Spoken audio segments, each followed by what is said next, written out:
Yeah.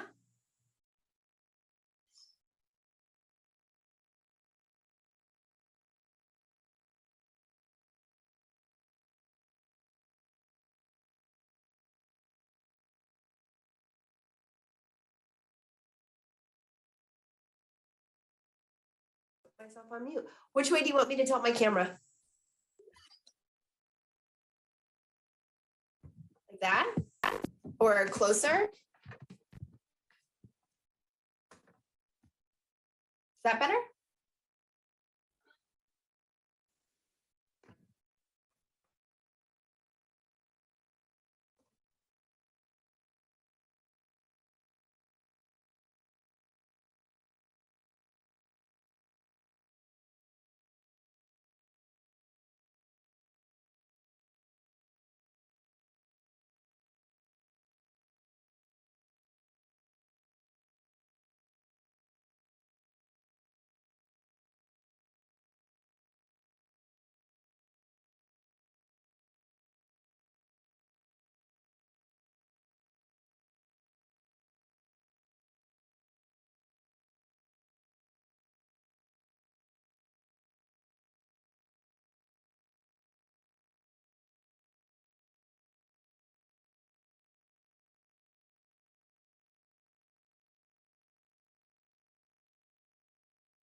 Building a better Bay Area. Moving forward, finding solutions. This is ABC 7 News.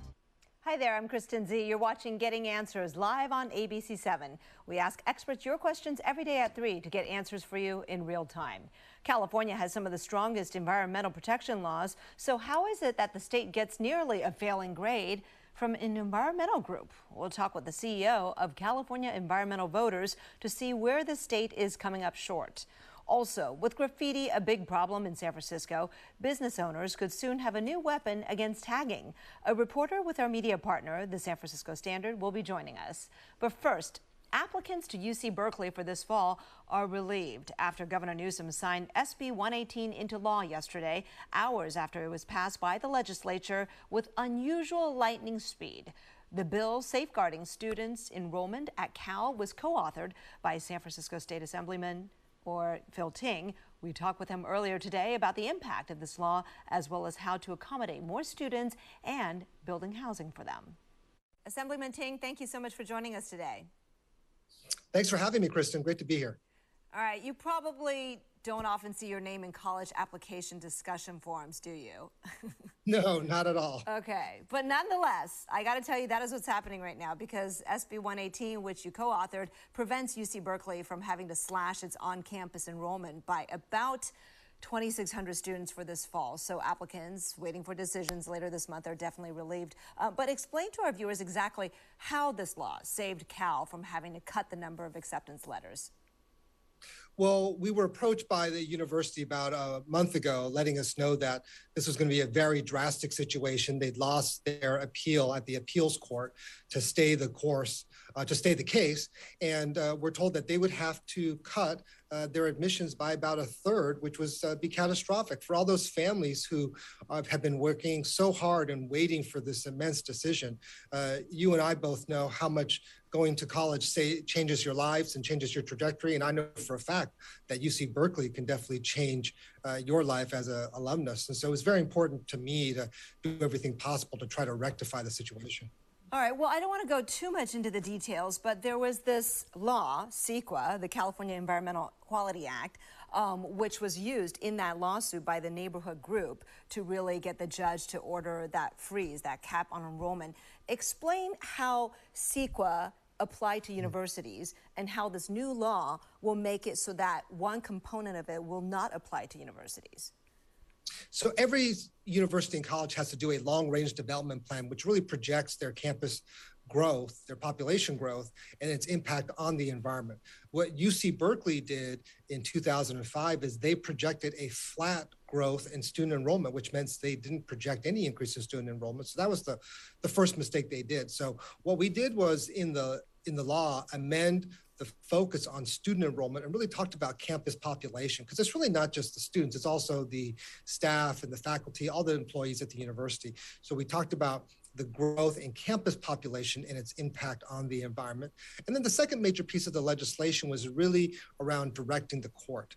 What the judge did in the fall was really an anomaly. We never thought that he was going to cap student enrollment, but that's what he did. And so what we said is if a court finds that a university or college didn't adequately complete their long-range development plan, they'd have 18 months to correct it, and then the judge would be able to apply a solution, but really giving the university some time to take corrective action. Why do California public universities, I assume not just Berkeley, need this so desperately right now? Well, again, Berkeley was in this very unique situation where they had literally application letters waiting to go out that they weren't sure could go out. And so they needed the reassurance from the legislature, the change in the law, to assure them that they could legally send those letters out. What it does in the future is it really gives campuses a little bit more flexibility to focus on what the campus population is, not only what student enrollment is. And again, the student enrollment's increasing all around the state at the legislature and the governor's direction. We have a 2 million degree shortfall by 2030. And the only way we're going to close that degree gap is if all UCs, CSUs, and community colleges increase their enrollment. And that's what we're asking them to do. Why has enrollment or demand for UC education grown so much so quickly? Well, our population's grown. And so, as the population grows, there's more demand. Also, if you look at our state, really our best universities, except for a few, are public universities. And so unlike the East Coast, where in many ways their best universities are thought of as the private universities, we have this amazing public university system that's affordable and traditionally has been accessible. And so we want to keep it that way, and we want to keep educating Californians. It's one of the reasons we have the 5th largest economy is because of our incredible higher education system.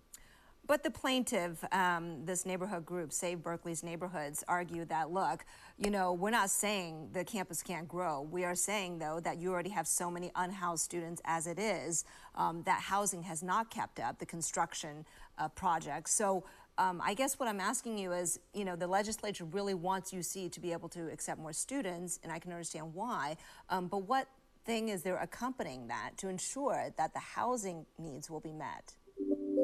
Well, one thing that's interesting is that this same neighborhood group is suing UC Berkeley in its efforts to build more housing, even as we speak. So that's one issue. Two is we totally agree that we should build more student housing. That's why we appropriated $2 billion so that public universities, colleges, community colleges could get access to that fund over the next 2 years to build more student housing. Lastly, using that same line of logic the neighbors had, we'd have to close down every single major city. Every single city in California has a homelessness issue. It's almost at catastrophic levels. But if we use that same philosophy, we wouldn't allow anybody to be moving into San Francisco, Oakland, Los Angeles, or San Jose because of our homelessness population. And that's just not what we're going to be doing. Yeah. Well, is the housing factor the main one in terms of constraining growth, or aren't there other things as well? For example, lecture halls, or the fact that it's in a built-out city, or maybe budget or faculty. There are other restraints, right? I think you just listed all of them. There's definitely financial restraint or constraints. There's also staffing constraints, faculty, staff. You don't grow faculty on a tree. And lastly, buildings. Buildings aren't built overnight. So all of those are definitely constraints. And especially when you're in a place like Berkeley or where UCLA is, you're in urban infill locations, it's very difficult. But that's also why we need to support places like UC Berkeley and UCLA and their efforts to grow, because that's also the two places where Californians want to go the most in terms of the UC system. So we have to do everything possible to push both of those universities to expand their enrollment. There is an argument, though, that when a university gets too big, the experience may be lessened somehow for everybody. So why not grow, I guess, other campuses, as in the ones that are not in really built-out cities like UCLA or UC Berkeley, for example, or perhaps build new UCs like UC Reading, maybe? Yeah, every UC is growing. So we're definitely building out every single UC. It's a question I posed to the University of California itself. And I said, should we be thinking about 11th or 12th or 13th campuses? And if you talk to the chancellors, they all believe that they can grow.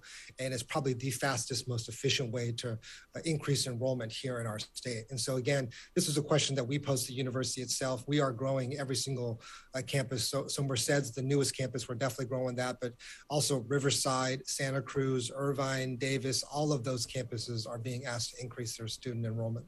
Do you think neighbors in existing cities where there are colleges, you know, the town and gown conflict that's always been there, do neighbors have the right to have a say in what they want their city to look like? They absolutely have a right to have a say, but we're saying to all these neighbors and neighborhoods all across the state that we haven't built enough housing. That's why you see the legislature, me and many other legislators pushing for housing production bills, something that we've seen. Really, cities haven't done their job in producing enough housing for our state. That's why we have this huge homelessness population. That's why housing prices have gone through the roof.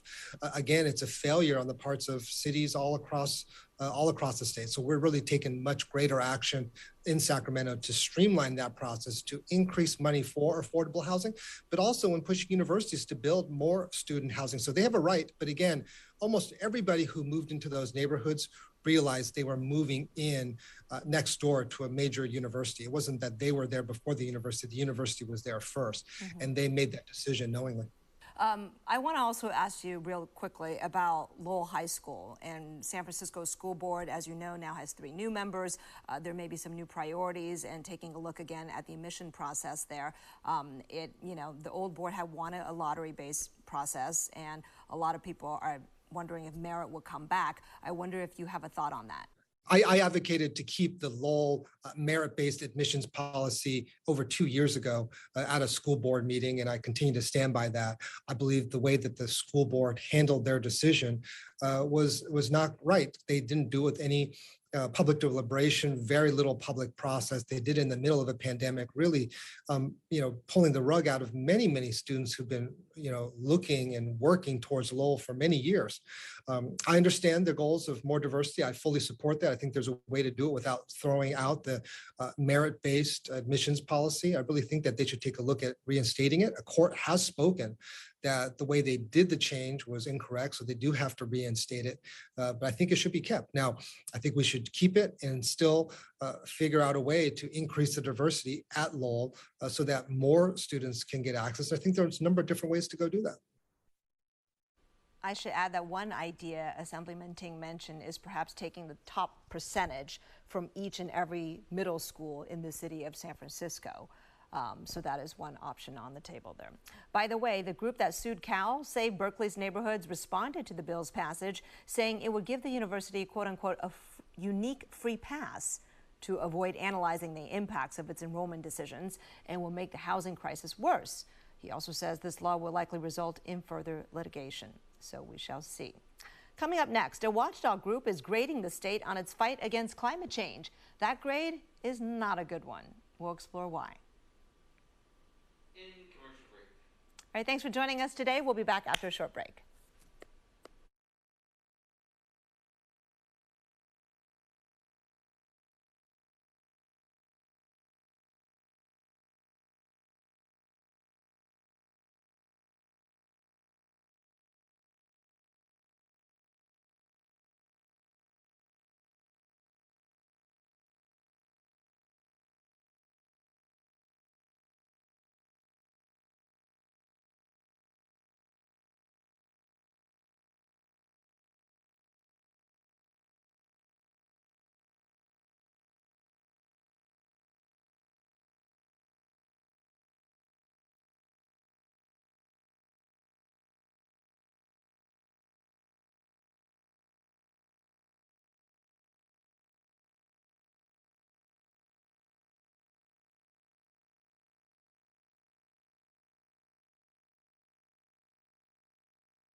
California is often thought of as a leader on fighting climate change, but a watchdog group called California Environmental Voters, formerly California League of Conservation Voters, says the state is not doing nearly enough. In fact, it issued a report card today giving California leaders a D for climate action, or inaction, if you will. Joining us now is the CEO of California Environmental Voters, Mary Kreisman. Mary, thanks for joining us. Thank you for having me, Kristen. Good to be here. All right, so while we talk, I want to pull up that report card. Let's show that to viewers. You issued it today about state leaders. Walk us through it, but the overall grade is a D. Why so bad? Yeah. So the truth is California has a long history of leading on the environment and being a role model nationally and for other states and other countries. But the truth is, in the last 3 years, California hasn't advanced significant widespread climate progress in the form of legislation and bills. We haven't seen big environmental bills. 2018, when Senate Bill 100 passed with a commitment to 100% clean energy by 2045. And the truth is, in the last 3 years, we've seen wildfires, drought, extreme heat, pollution get worse and worse and worse. What we've experienced in terms of climate impacts has gotten worse, and yet our leaders haven't led in the way we need them to lead. And we're kind of realizing why as we follow the money here. But the truth is we need more action from our leaders right now on things like building decarbonization, transitioning to transit, more transit, clean transportation, things like resilience in communities and across landscapes, and more doubling down on clean energy. Okay, so the D refers to all the things that you would like to see California take on that we haven't done yet, right? But elaborate a little bit more on that money part. You said follow the money. Was that part of the grade? Yes. What's that about? It is. So what we've started to do in the last couple of years is we started to track the number of legislators that take oil money, big oil money. And as we know about the climate crisis, the reason we're in this situation is burning fossil fuels like oil, gas, coal, all of that. And so what we've done is we've mapped for all the legislators who take oil money. And what we found is 63% of our legislators right now take big oil funding for their campaigns and for their elections. And what we also know is that voters across the state, across party lines, are more likely to support a candidate who doesn't take fossil fuel funding. And yet we have legislators, mass majority of legislators, and this includes over 50% of Democrats in the state legislature right now take oil money. And when we see that climate legislation is dying, we look at why it might be dying and who's funding these elections. I see. So on that report card, you can see Democrats, both in the Senate and Assembly, got a lot better grades. They got a B average versus the Republican counterparts, which receive Fs. Is that not just taking money, but also based on their votes or bills they've introduced? Yes, exactly. So we know that it's so hard to follow what happens in Sacramento. So what we do is all the votes. We track every bill, we track every vote, and we tally that up so voters can get a clear sense of how their legislator is performing in terms of environmental and climate action. Got it. So we score committee votes, policy committees, floor votes, and we score the number of really aggressive climate bills that get introduced as well. Okay, thank you so much. I'm such a nerd. The methodology always matters to me. But in looking at the governor's grade, Governor Newsom, he gets a B. That's not great, but it's not terrible. Tell us about what you think he's done well and where he hasn't done enough. Yeah, so there were a number of executive actions last year that the governor took. Things like mandating his administration to start fossil fuels, things like a significant investment through the California state budget last fall in climate resiliency, things like a health setbacks rule to protect communities from living, going to school, and playing nearby extraction sites where pollution is the absolute worst. Those were critical actions that the governor led on last year. But unfortunately, because the legislature didn't pass anything significant, not a lot of big climate bills made it to the governor's desk. And the governor signed most of the climate bills, including ones that did make it to his desk, but also vetoed one as well. So we've seen some leadership from the governor, but the governor's score includes a calculation of California's overall score too. Because solving the climate crisis isn't a single player game, it's a team sport. And the governor has an outsized role to play to ensure California is doing the work we need to do as a whole and is partnering with the legislature to make sure that we're leading the way we need to lead. All right. Well, I think California as a whole is committed to transitioning to clean energy. The question is really how and when. And I wonder if that is something that they can actually speed up right now, especially when we're having an oil crisis, when gas prices are so expensive, and you have voices calling on actually more oil drilling and more permits being issued. Yeah. So this is such a good point. I'm so glad you brought it up. The truth is we will remain vulnerable to international crises like is happening right now across the world in our energy costs if we don't transition to clean energy. We have such an opportunity. One, working families right now need support, full stop, because of the increase in gas prices. But we have to also look at down the road. What is this going to for us to make sure we aren't vulnerable like this? All right. Because Mary, thank you so much. You know what? The signal is deteriorating, so I got to end our conversation right there. But I really appreciate you coming on to share the California Environmental Voters Report Card for the state of California on climate action. Thank you so much. Thank you so much for having me. All right, coming up next, our partner, the SF Standard, will be here to talk about what San Francisco is now doing about graffiti and vandalism. We'll be right back. All right, we'll be right back with another segment, so stick around.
ABC7 is excited about our partnership with the digital news site, the San Francisco Standard.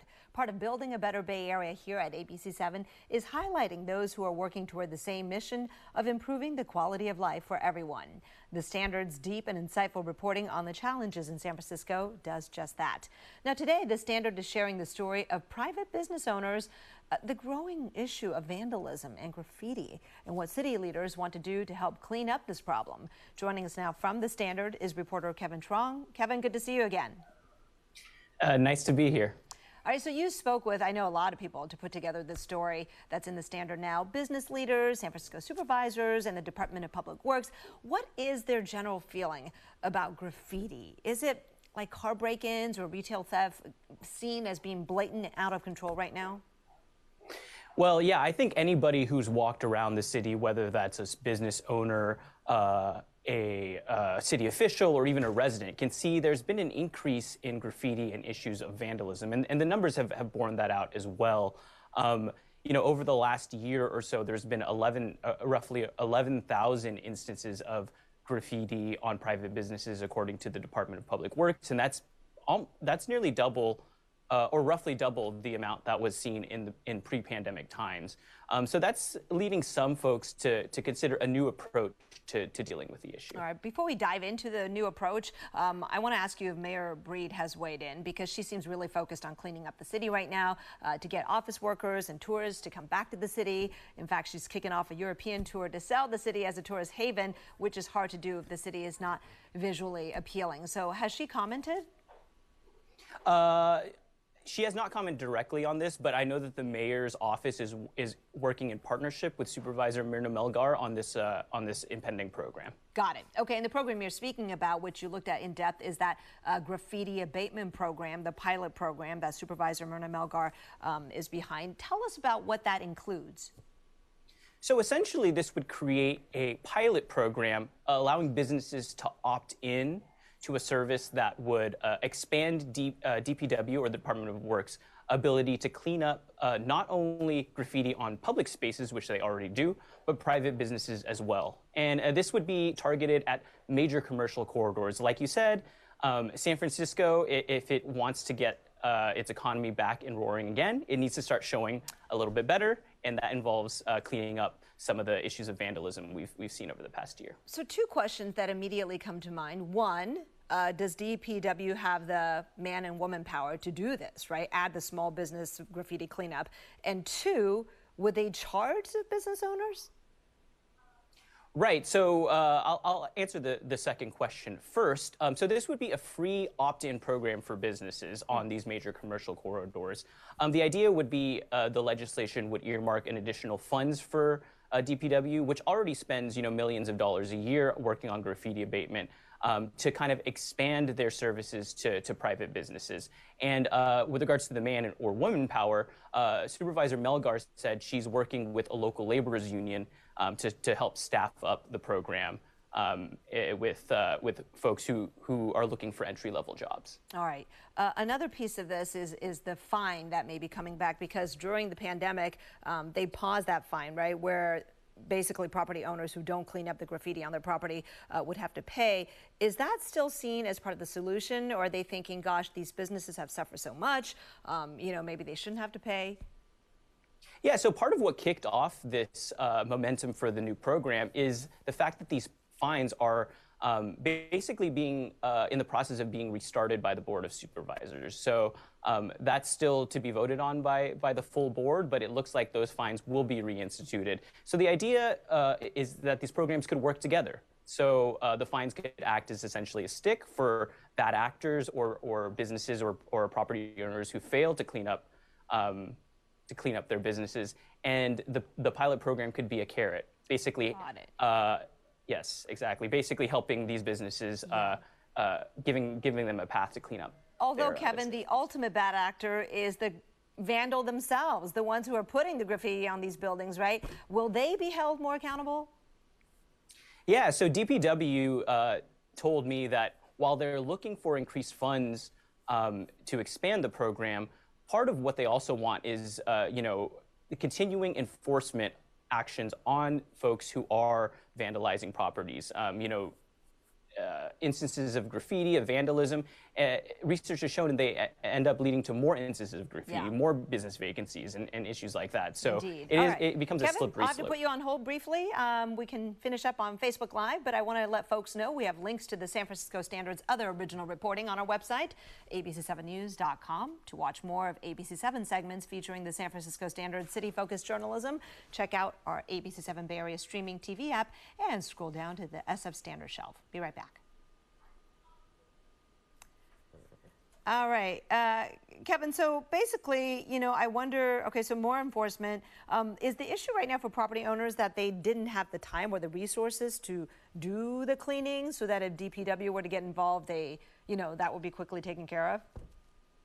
Well, I guess, I spoke to some business owners who said, if you're running an effective business, you're going out and cleaning the graffiti right away. Now, the problem is that these issues of vandalism or graffiti are stacking up on abandoned businesses, vacant properties, and properties with out-of-town owners. So this will basically provide a way to more easily clean up these properties in addition to the business owners who are taking on the onus of cleaning their storefronts themselves. Oh, I see what you mean, right. But the ones who are like not in town, I mean, don't they have property management that would take care of that?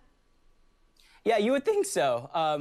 But you know, sometimes some property owners, for whatever reason, maybe they, and part of the reason that these fines or notices of violations are being reintroduced is because some folks are saying they haven't even really been notified, especially if they don't are visiting the property. They're not really notified if graffiti is on their storefront or on their property. Right. The businesses that you've talked to, I mean, there were some accounts of people who are like, I mean, it seems like they just throw up their hands now and go, what can I do? Because it's just so persistent, right? And it seems, it's kind of like when you see those videos of retail thieves who just take everything off the shelves and people are watching like la-di-da, just another day.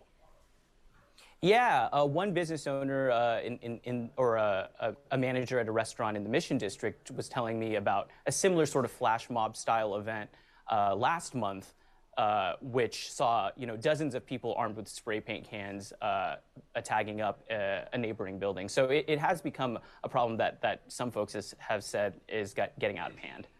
All right, Kevin, thank you so much. Appreciate you sharing your report with us. I'll see you next time. Awesome. Thank you so much.